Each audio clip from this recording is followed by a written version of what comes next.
Hola a todos, soy Fernanda Garcés y gracias por estar conmigo en un podcast a colores. Un podcast a colores ha sido creado para compartir un rato ameno, lleno de anécdotas, conocimientos, curiosidades y herramientas para una vida mejor. Hoy en nuestro podcast número 2, Emigrar. Empezamos. Según el diccionario, se dice de una persona que abandona su propio país para establecerse en otro extranjero. Ese es el significado literal, pero hoy vamos a hablar sobre el significado emocional, sensibilizar un poco más ese concepto. Y si estás pensando en emigrar, el programa de hoy te ayudará en esa decisión. Os cuento un poco mi historia. Yo con 17 años emigré de Ecuador a España. Era una época complicada en mi país. Era muy joven y en ese momento mi concepto de emigrar era que yo terminaba mis estudios de secundaria, mi madre había emigrado a España, ya que en mi país no había manera de optar a un puesto de trabajo digno, y yo quería estar con ella. Así de simple y a la vez profundo era mi concepto. Abandonar mi país en ese momento no fue tan doloroso, salvo porque no venía con nosotros mi hermano pequeño. Pero conforme pasó el tiempo, esa palabra fue adquiriendo otro significado, que más adelante lo vais a ver. Para ti que estás pensando en emigrar, aquí van mis recomendaciones. Primero tienes que hacer conciencia de lo que significa alejarte de tu hogar. Pensarlo muy bien, ya que puede ser muy duro. Si tras meditarlo sientes que estás listo o lista emocionalmente para convertirte en un emigrante, el siguiente punto a tener en cuenta es que tienes que establecer un objetivo claro. ¿Cuál es tu objetivo por el que decides viajar? Otro punto importante es que tienes que estudiar el país al que vas. Ahora contamos con una ventaja enorme.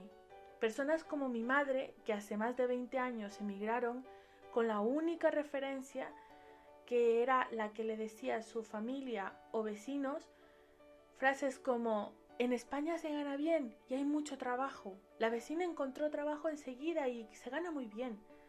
Palabras mágicas que hicieron que miles de personas en un país sumido en el caos y la desesperanza, sin pensárselo mucho, fueron a una agencia de viajes a por sus boletos o billetes para poder viajar, ya sea con dinero prestado. Si tenían suerte y la agencia de viajes a la que acudían eran un poco más conscientes y ya no solo vendían billetes, sino también ayudaban a esa gente a darle unas pautas para cómo manejarse en el aeropuerto o a la ciudad a que iban, porque claro, muchas de las personas que salían nunca habían salido ni siquiera del país, entonces o nunca habían subido a un avión. Si la agencia de viajes no se lo decía, claro, ellos iban a la aventura, era todo sobre la marcha.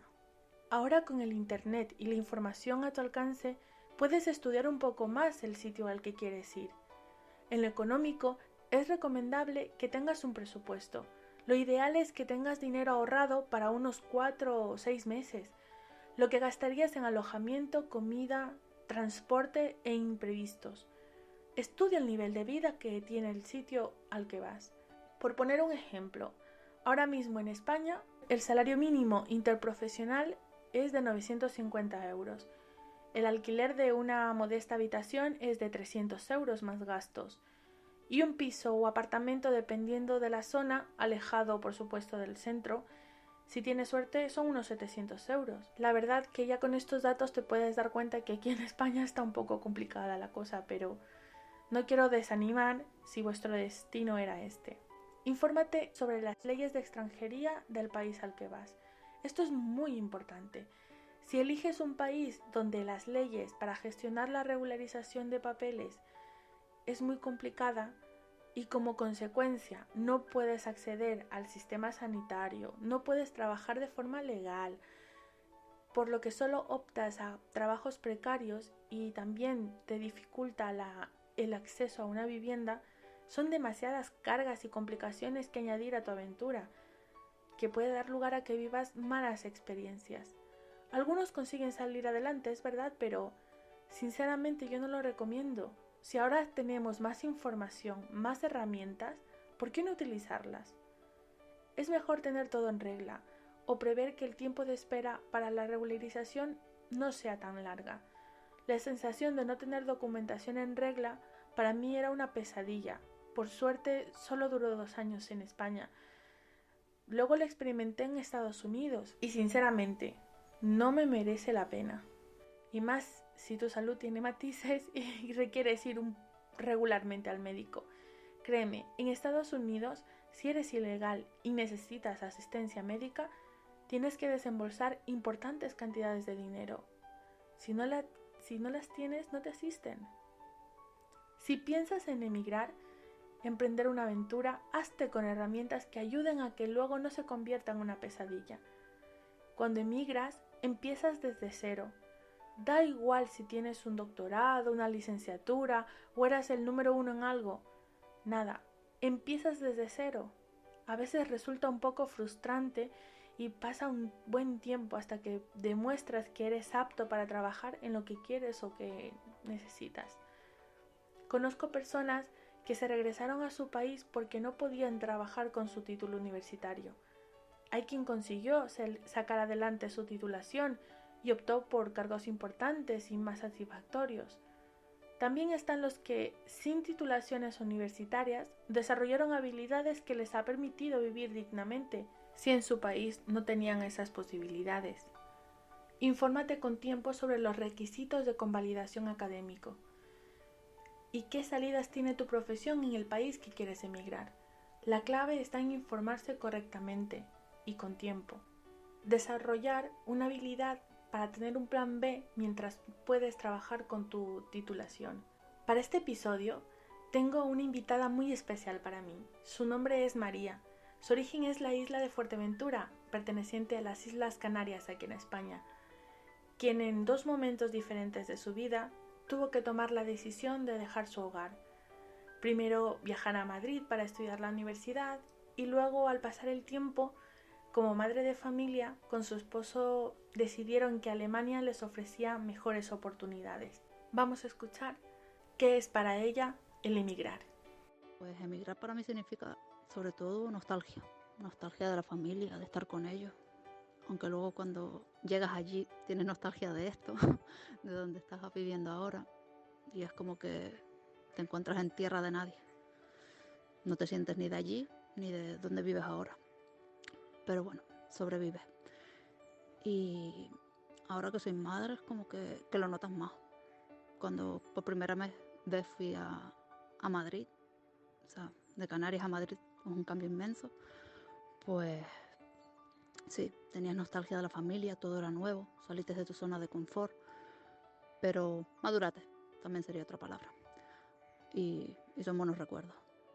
Ya cuando lo haces con niños de por medio es diferente, porque tus hijos no se están criando con la familia, con las abuelas, con los primos, no interactúa tanto. Sí, nos llamamos casi todos los días, hacemos videollamadas, pero no es lo mismo. Y cuando estamos allí, se nota los cambios de cultura, sobre todo. Que aunque nosotros seamos españoles y ellos también, los niños se han criado aquí y quieras o no tienen cosas de cultura alemana y notas el cambio. Y te da un poco de pena porque, aunque mi familia, o sea, no diferencian entre los niños ni nada, pero tú lo notas. Y te da un poco de pena porque siempre van a ser ellos y tus hijos, ¿sabes? Y nos han criado juntos. A mí me da pena en ese sentido. Y por eso digo que es más nostalgia que otra cosa. Pero sí, es lo que toca.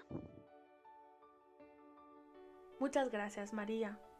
La vida para mí del inmigrante es una vida de renuncias, de nostalgia.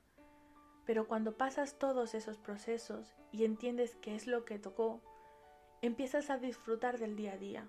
Aprendes también a valorar el sitio donde estás. Empiezas a hacer lo tuyo, nuevas costumbres, y empiezas a sentirte uno más. Va pasando el tiempo y afianzando amistades valiosas que te hacen sentir bien. Dejas de sentir la sensación de no ser ni de aquí ni de allá. Tu país siempre estará ahí. Siempre puedes volver, tarde o temprano volverás, tomarte ese café con pan o el bollito que prefieres, con el sabor que solo ahí lo sientes, el olor a tu tierra o esa comida sencilla pero deliciosa, cargada de buenos recuerdos. El caminar por esas calles que un día fueron de polvo y te vieron crecer, hablar con el acentito característico de tu lugar natal, con toda tranquilidad porque te entienden, y ver a esa vecina o familiar que se alegra por ver cómo has crecido. Tenemos que valorar los dos mundos. Siento que en parte somos muy afortunados. Aprendamos a ver el lado positivo. Y si tenemos hijos, no nos sintamos mal porque no crecen donde nosotros lo hicimos. Ellos tendrán su propia infancia y sus recuerdos. No saben lo que vivimos, por lo que esa nostalgia no la tienen. La carga la llevamos nosotros. Aprendamos a soltarla. Yo lo hice hace poco. Tenemos que escribir una historia nueva en el lugar en el que estamos y disfrutarla. Cuando estábamos en cuarentena con las restricciones muy estrictas por el COVID y no podíamos ver a nuestra familia y amigos, se acercaban ya las fechas importantes como cumpleaños, aniversarios y no podíamos estar con ellos, ya los estábamos empezando a echar mucho más de menos. Caí en cuenta que era un momento en el que todo el mundo, literal, estaba experimentando la nostalgia. Sí, esa nostalgia que tenemos todos los inmigrantes, cuando estamos lejos de la gente que queremos. Y pensé, ojalá y la gente que está experimentando esto y no tenía tanta empatía con los inmigrantes, ahora sí la tengan. Para terminar, si quisiste emigrar y las cosas no salieron como esperabas, no te sientas mal, no eres el único. Ya sea porque inmigración no te creyó que venías de turista, o porque estando en el destino no te gustó el país, o simplemente no salieron las cosas como esperabas. Salir de tu hogar es muy duro, no todo es color de rosas. Por muy bonitas que se vean las fotos y den una perspectiva de qué bien le va a Juanita en las Europas. No, se vale volver a empezar y todo pasa por algo. Para los nuevos aventureros, ser emigrante por suerte en estos tiempos ya no es tan raro como hace 20 años. Si estás pensando en salir, ármate de valor, pero sobre todo de muchas herramientas que ayuden en tu aventura. Agradezco vuestra interacción, que compartáis nuestro podcast y publicaciones, ya que me ayudan a crecer. Contadme vuestras experiencias, qué os ha parecido el programa de hoy y si queréis que os facilite más datos. Un podcast a colores lo encuentras en YouTube, en fernandagarces.com, en las principales plataformas de podcasting como Spotify, Spreaker y Podcast Addict. En las redes sociales estamos como Un Podcast a Colores, donde tenemos interacción diaria. Recuerda, proyecta tus sueños, trabaja por ellos y sonríe a la vida. Gracias por estar aquí y nos vemos en el siguiente podcast. Un abrazo.